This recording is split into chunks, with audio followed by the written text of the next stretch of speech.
Estamos conversando también con el doctor Angelós fuera de cámara y conversábamos sobre el problema de los militares y los alzamientos carapintadas que ha tenido este país, doctor. Y los primeros años de la democracia en la Argentina han sido muy duros porque más allá de la formalidad de tener un presidente que recuperó la democracia como Alfonsín, digo, en los primeros años aquellos que ocuparon puestos de gobierno tuvieron realmente inconvenientes para tratar el tema militar. Totalmente. Digo, los Ford Falcon Verde todavía seguían existiendo en la Argentina. Pero hay que recordar algo. El único país del mundo que se anima a juzgar a la junta militar que había gobernado el país o había manejado el país durante tantos años es el gobierno de Raúl Alfonsín, con unas resoluciones importantísimas para la historia del país que luego quedan sin efecto por una suerte de indulto que dicta Menem en su gobierno, este asunto. Pero en 1987, cuando se produce el primer foco rebelde, diría que es en la provincia de Córdoba, y que comandaban el mayor Barreiro en aquel entonces, que lo detuvieron ahora lo han detenido, lo han traído, creo que lo ha indagado hoy la jueza federal.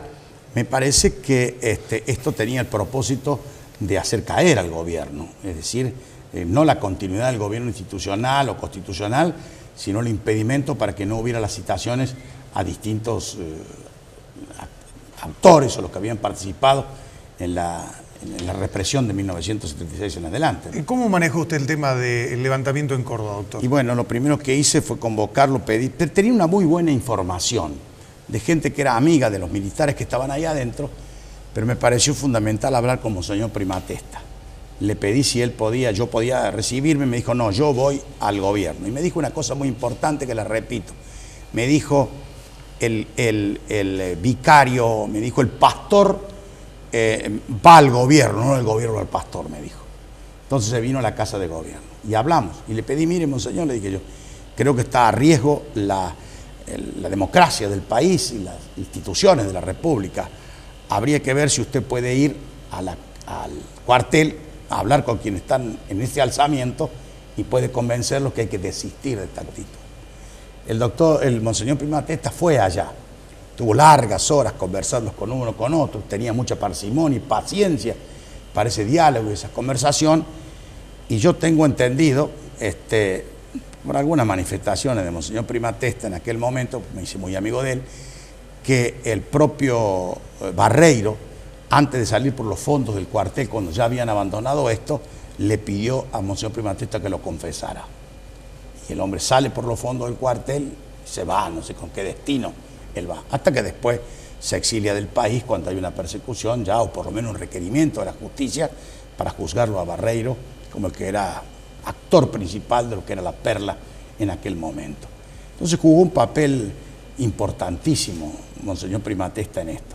Yo no digo que lo haya hecho desistir, pero me parece que hubo una reflexión importante en lo que estaban ahí adentro como consecuencia de esa presencia de Monseñor Primatesta. ¿Cómo ve la situación de los militares hoy en la República Argentina, doctor? Y esto es un tema de nunca acabar,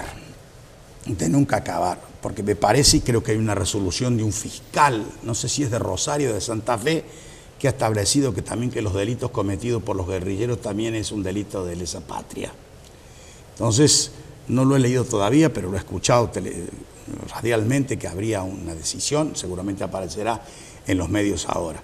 Me parece que tuviera puesto un equilibrio en la República Argentina y no muchos de ellos, guerrilleros que tienen a su espalda muertes importantes, hoy ocupan funciones destacadas en el gobierno. Saben, yo pensaba, ¿no? La respuesta a todo eso hubiera sido que hubiéramos tenido una institución que funcionara, una justicia. Y lógico. Una justicia que funcionara, evidente, ¿no? Evidente. Que castigara los excesos de cualquier lugar, que no estuviera subordinado al poder político. Esta era la realidad.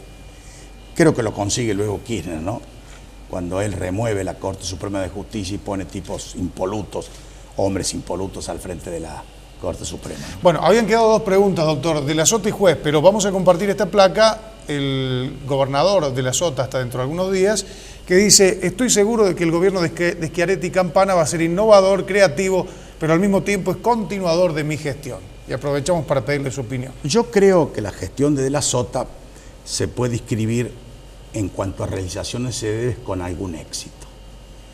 Creo que es fruto de la cantidad de préstamos que obtiene la provincia de Córdoba y que son hoy la razón de la deuda que tenemos nosotros. Me parece que ha habido un epílogo final muy importante. que es esta suerte de legua cultural que ha establecido en Córdoba, digamos, con un reacondicionamiento del Teatro Real, que lo recuperamos nosotros en aquel entonces cuando estaba en manos privadas. Me parece que lo del Buen Pastor es una muy buena tarea cumplida. La del Palacio Ferreira, más allá de todas las críticas que se han llevado a cabo con las partes de demoliciones que se han llevado, y la nueva construcción del museo que está frente a la plaza, Carafa, el Museo Carafa. Me parece que esto es una obra, y además con el que él sacó de la calle, que es de ciencia, que lo sacó de la calle Obispo Trejo, Hipólito Yrigoyen, y lo llevó a lo que era el viejo Foro de la Democracia, que nunca ningún partido político ocupamos y que lo habíamos nosotros rehecho después de las ruinas que habían quedado en la época de don Amadeo Sabatini. Me parece que fue una buena tarea, una buena obra, pero me parece que la deuda es una mochila de plomo muy grande que tiene Schiaretti para conducirse en el futuro. Y yo tuviera que señalar alguna defección importante de la Sota, fue una pelea sin término que lleva a cabo con el intendente de la ciudad de Córdoba. ¿Quiénes pagaron los platos rotos? Y los habitantes de la ciudad de Córdoba. En esta polémica política sin cuartel que lleva hasta último momento, hasta el proceso electoral de la provincia de Córdoba que llega. Yo creo que había la creencia por parte del justicialismo y por parte del peronismo de que iba a tener un final a toda orquesta de la Sota con una salida brillante del gobierno. Me parece que la alfombra roja la han recogido ya y que podrá entregar el poder rápidamente Schiaretti, pero como vuelvo a repetir, con una mochila de plomo muy importante. Ahora, doctor, no sucede... Y la de juez, si usted me permite, ¿cómo no? Yo diría que tiene una incontinencia verbal. Es decir, hay otros que tienen incontinencia de otra naturaleza, pero él la tiene verbal. No puede ser simplemente pensar, y los medios de comunicación han dado lugar a esta, no solamente de Córdoba, sino del país, que es una de las nuevas estrellas políticas que refulge en la República Argentina. Esto también tiene su tiempo y empezará entonces a opacarse, como con la Lita Carrió cuando no tengan los fondos para sobrevivir, como López Murphy con su salida del radicalismo y queriendo hacer una aventura que no llega, y tantas de estas posibilidades políticas. Le deseo suerte en la pelea que viene, pero más me deseo suerte a nosotros mismos para ver si podemos lograr el éxito en 2011. Ahora, usted habla de una pelea del gobernador con el intendente, a la que asistimos, bueno, nosotros como habitantes de una ciudad del interior, pero los cordobeses de Córdoba Capital, que la han visto con preocupación. Ahora, históricamente, ¿no se ha dado que siempre el intendente de Córdoba ha tenido, usted mismo ha tenido diferencias con Martí Comete y se ha peleado varias veces? Nunca hemos hecho público ninguna discusión. Además, no me participé ni me metí nunca en ninguna de las resoluciones que tomaba Mestre cuando era intendente de la ciudad, que fue un gran intendente. Más allá de la discrepancia que tuviera yo cuando era gobernador. Pero él como intendente fue un brillante intendente. Removió la ciudad de Córdoba y tuvo brillantes éxitos. Pero nunca una discusión que pudiera hacerse público en esto. Era mano a mano y ninguna trascendencia de tipo pública o publicitaria para luego estar en una situación diferente. Hay que recordar que con Mestres somos que formamos, junto con otra gente, una suerte de movimiento interno del partido que se hace cargo de lo que era la conducción de la Unión Cívica Radical a partir de 1972. Pero no sucede, doctor, es cierto lo que usted dice también, pero que hay... Todo intendente aspira a ser gobernador. Exactamente, un enemigo natural del político. No sé si es enemigo, pero un adversario en potencia que uno tiene ahí. Y si no, hay que contarle a Martí que le ofrecimos tantas veces la gobernación de Córdoba y nunca aceptó. Y terminamos realmente mal. ¿Que adujo problemas de salud el doctor Martí? De todo tipo. Bueno, le transmito mensaje. Felicitaciones a Cristian por el programa que está haciendo con el doctor Angelos. Es un hombre muy inteligente, Betty. Quiero al doctor Angelos que se postule nuevamente, dice la familia Toledo, que ha sido uno de los mejores gobernadores de Córdoba, que se postule. Dice que la familia tiene más de 10 votos, doctor, si quiere ir contando. Doctor, usted dice que va a volver a ganar su lugar en la política. ¿Qué cree que hizo mal? Yo que hice mal, le contesto anticipadamente. ¿Qué hizo mal para haberlo perdido ese lugar o no poder recuperarlo, dice Mónica? En primer lugar, porque tengo 76 años. Pero soy un fundamentalista de la vida política partidaria y de la vida política del país. Consecuente, seguiré participando, actuando en todas las oportunidades que me sean posibles, recorriendo la provincia y hablando con la vieja dirigencia de mi partido y los nuevos también para tratar de lograr algún éxito partidario, no mío, sino del Unión Cívica Radical. Y en segundo lugar, no sé qué hora la otra pregunta, ya pasaron mis tiempos.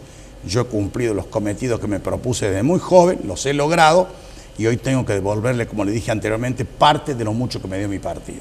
Doctor Angelos, usted responsabiliza al gobierno de Menem su caída, especialmente a Domingo Cavallo, por las razones que usted explicitaba. Ahora, ¿qué autocrítica hace usted? ¿Qué hizo mal? Y primero aceptar la tercera gobernación. ¿El gasto público no fue excesivo? Lo teníamos muy bajo nosotros. Fíjese que cuando voy yo dejo el gobierno y se va Mestre, alcanzábamos a 1.082 o 1.085 millones de pesos después de 16 años de gobierno. 8 años de gobierno de la Sota son 7.000 millones, admitiendo la cifra del doctor de la Sota. Me parece que hay una diferencia sustancial nosotros. Además, en aquel momento, con 120 millones de pesos que nos hubieran facilitado a nosotros el gobierno nacional, hubiéramos resuelto la crisis y hubiéramos llegado hasta el 12 de diciembre que teníamos que entregar el poder. Alguna otra oportunidad, y si me da tiempo, yo le cuento el crédito internacional que teníamos nosotros previsto. Cuando Cavallo cierra todas las válvulas y todas las posibilidades de acceder, yo había hecho un recorrido con los bancos privados, porque estábamos altamente calificados, que era con 3A o 2A y no sé cuánto, en organismos internacionales. Entonces pretendíamos nosotros que los bancos privados nos pudieran otorgar ese crédito, que estaba en el orden de los 120 millones de pesos, para pagar los salarios faltantes y para poder llegar hasta fin de año. Bueno, cuando estaban cerrados todos estos, se inicia un trámite con un banco de los Estados Unidos que se llama Dillon Read, el banco. Viaja para hacer estas relaciones el doctor Jorge Caimoy, por entonces fiscal de Estado de la provincia, y el ingeniero y abogado también Felipe Rodríguez, para hacer esta diligencia. Era absoluto mutismo. No lo sabía nada más que el doctor Jaimovic, el ingeniero Felipe Rodríguez y yo. Silencio, ningún ministro, ninguna está presente, me acompaña el doctor Boco hoy, tampoco sabía esta circunstancia, pero hicimos la relación. Logramos que nos calificara el banco Dillon Read, estaba listo el crédito, pero teníamos la necesidad de lograr una carta de conocimiento del gobierno, no aval del gobierno nacional, sino que el gobierno nacional conocía que nosotros estábamos haciendo esta diligencia.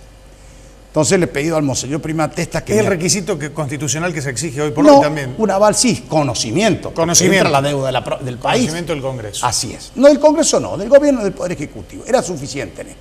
Entonces le pido al monseñor Primatesta, frente a la convulsión social, si me quería acompañar. Me dice que sí, me acompaña a Buenos Aires y tenemos una audiencia con el doctor Menem en Olivos. Voy con monseñor Primatesta. Vamos a la reunión y Carlos Menem lo había llamado el ministro de Economía, que no se encontraba en ese momento, entonces, en el país. Entonces llega el señor secretario de Hacienda, ministro de Hacienda, que era Gutiérrez, que luego fue presidente del Banco de la Provincia de Buenos Aires. Entonces estábamos en esta conversación, termina la conversación y le dice a monseñor Primatesta, quédese tranquilo que esto está totalmente solucionado. Pero Gutiérrez exige que le dice al presidente, bueno, pero tienen que ir al banco, tenemos que ir al Ministerio de Economía, mejor dicho, para que nosotros conozcamos a quién hay que hacerle la carta. Bueno, nosotros fuimos directamente al Ministerio de Economía, relatamos este tema, y esto creo que era un 1 de julio, me parece, de ese año. Entonces, bueno, pareciera que estaba resuelta, la carta la iban a dar, o iban a comunicar ellos, viaja el doctor Jaimovic juntamente con Felipe Rodríguez, la gerenta general que había venido al país para indagar las cuentas nuestras, se llamaba Anita Molinos. 1 de julio estaban allá. Se empieza de nuevo las conversaciones. Creo que 2 de julio la echan a Anita Molinos del gobierno, del banco. La echan, la expulsan, la dejan cesante. Y entonces el día 3 de julio, o cuando van ellos, ya había hablado Gutiérrez con Brady, el famoso autor aquel. Habían hablado, que había sido presidente del Dillon Read. Interfiere en el crédito y el crédito no se otorga.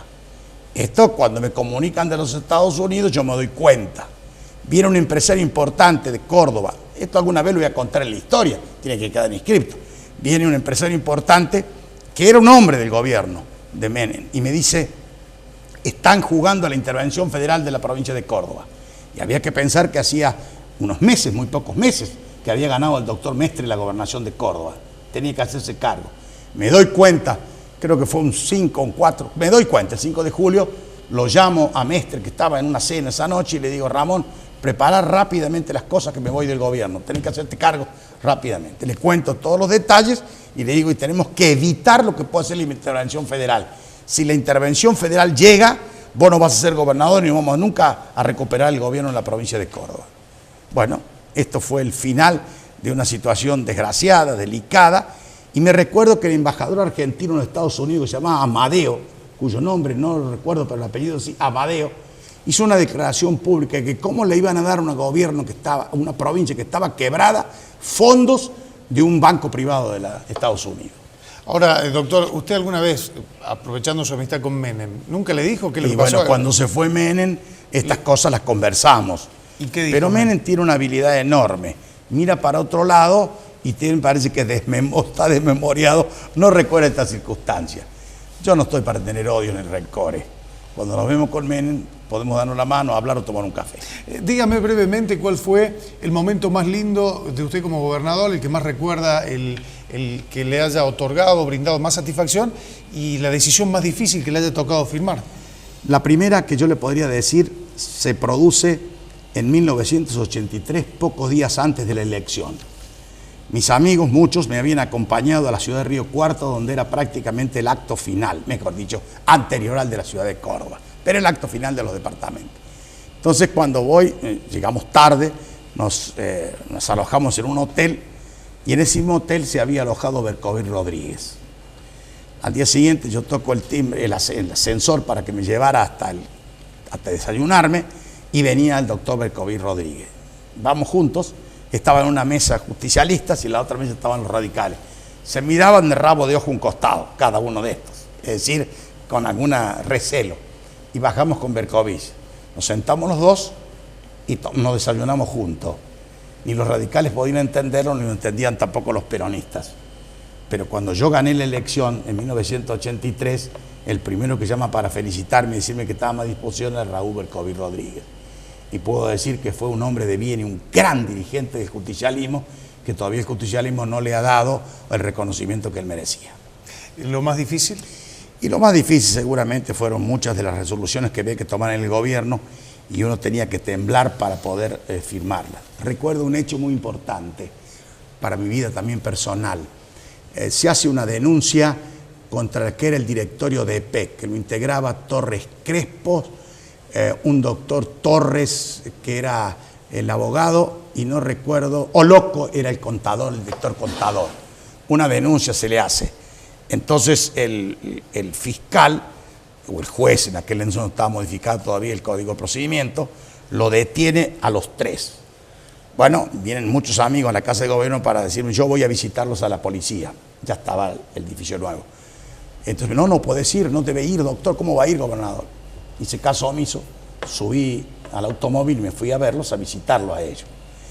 Y bueno, por cierto, todos los medios del país dijeron, el gobernador va a visitar a 3 detenidos que estaban imputados, acusados. Esto es la Cámara de Acusación, después, por cierto, dicta el sobreseimiento. Pero un error garrafal del que me arrepiento enormemente. Si fueron sobreseídos a las 48 horas, ¿por qué no los reincorporé yo a ellos? Debía haber hecho ese gesto de honradez para con ellos mismos y seguramente fue un acto de flojedad mía. Doctor, es interesante asistir a estos momentos de la historia que solamente usted conoce y que ahora estamos conociendo nosotros. Debo serle franco, es mucho más fácil conversar con usted ahora que cuando era gobernador. No porque hayamos tenido un inconveniente, yo era muy chico, pero usted era un hombre de carácter. No, tenía que poner distancia porque me parecía a mí que no había posibilidad de hablar todos los días con la prensa. Me parece que hay un desgaste enorme de estas cosas. Tampoco soy como Kirchner. No, ahí no llego. Pero sí, me parecía que había que tomar siempre una distancia. Y recuerdo un hecho, no sé si estaba Moreschi ahí. Un día había un acto. Yo le voy a recordar uno donde estaba yo, a ver cuál es el que tiene usted. No, pero yo bien me recuerdo que había un acto en el salón de la Casa de Gobierno. No sé qué era, si firmábamos un acuerdo, un convenio. Entonces, como había sido mucho que no hablaba con los periodistas, los primeros hicieron una rueda así grande, donde no se podía pasar. Así que no tuve más remedio que acercarme y digo yo, malamente, ¿en qué le puedo ser útil? Al día siguiente, el gobernador pregunta en qué puede ser útil. Hablando con la prensa va a demostrarlo, me dice. No, yo tengo un recuerdo en esa época, usted era gobernador, yo tenía 16, 17, 18 años, uno recién empezaba en esto, no digo porque nos haya tratado mal, pero una personalidad usted que ingresaba y uno se da cuenta que ingresaba Angelos. De todas maneras, yo en lo personal yo tengo un recuerdo, porque yo trabajaba en Radio Altagracia Y teníamos, bueno, le reitero, 16, 17 años, y nos dan el dato que en esa época, Angelos, gobernador de Córdoba, que usted con un índice de popularidad importante que no sé si va a haber otro gobernador que lo tenga, estaba en Altagracia, usted estaba alojado en el Apar Hotel exacto, del frente del Tajamar. Exacto. Y yo le dije a los que estaban conmigo en el programa, Dejame. llamemos por teléfono. Y recuerdo al productor que me hace este gesto como diciendo, está el gobernador en el teléfono, y yo hice un reportaje con muchísimo miedo, pero de 20, 25 minutos usted nos atendió muy bien. Por eso digo, cuento las dos, doctor. Digo, No, y, sí. Y no es que nos haya tratado mal, pero digo, usted tenía su personalidad. Yo no sé si era personalidad, no quiero incurrir en esa fatuosidad, pero me parece que cuando un gobernante está todo el día con la prensa, y además usted tiene la obligación de tratar a todos por igual en esto. Había un medio radial, había otro medio radial, ¿cómo hace usted? Además, doctor, no es lo mismo la prensa también en este tiempo, donde también cometemos una serie de incoherencias. Yo por lo menos soy bastante crítico de eso. Le dejo mensaje y nos vamos a la pausa. Córdoba no conoció ni vivió otra gobernación tan impecable como la del doctor Angelos. La gente trabajaba y cobraba un sueldo justo, familia González. Gracias a la gestión del doctor Angelos, los docentes privados pudimos aportar y jubilarnos con la caja de la provincia de Córdoba, una docente agradecida. Le paso todos los llamados como vienen. ¿Sabe cómo fue esto? Le cuento. Un día dictan un decreto en el gobierno nacional que las escuelas de los maestros todos pasaban a la provincia. Está Boco, que sabe bien ese tema. Hemos pasado siempre la nación, la provincia. Bueno, pero lo que pasa es que nosotros teníamos un régimen jubilatorio que no las podía alcanzar nunca las maestras nacionales. Tuvimos que dictar una ley acortando los años de servicio de las maestras nacionales o igualándola con la de las provincias para que pudieran jubilarse. Se jubilaron todos por la provincia de Córdoba después, que era superior, ¿no? Vamos a hacer una pausa, ya venimos el doctor Eduardo César Angelos en vivo con nosotros, aquí en la noche de Canal 2. My life is brilliant. My love is pure.